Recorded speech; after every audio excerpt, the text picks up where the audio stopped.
Now, this is when Sarah hops in and basically shuts down Sonny and says, nah, this DEI stuff is a clown show.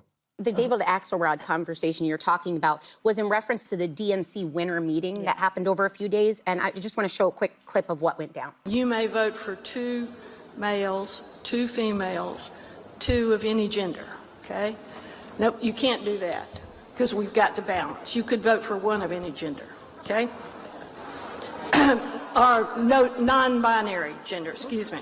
So many people are so frustrated that people are pushing back on DEI that they're not taking a minute to pause that maybe DEI itself needed improvements in its actual application.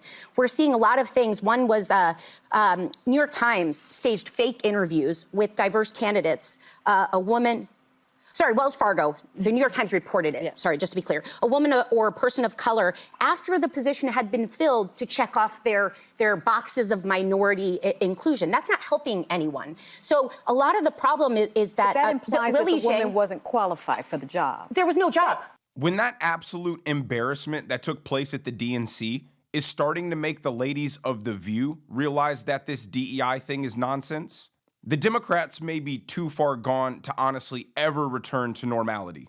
And Sonny's too thick-skulled to realize that these gender-balanced voting rules at the DNC that are supposed to be inclusive are actually discriminatory. If you tell people they have to vote for only 2 guys, they have to vote for only 2 women, and then they have to vote for somebody who's non-binary, well, what happens if all the best candidates are women?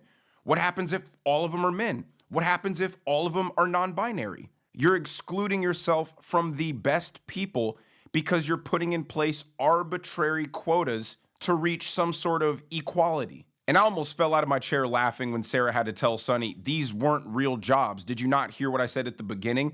These were fake interviews. And that's because Sonny lives in this la-la land with fairy dust falling all around her and music playing in her ears. And that's evident every time she opens her mouth.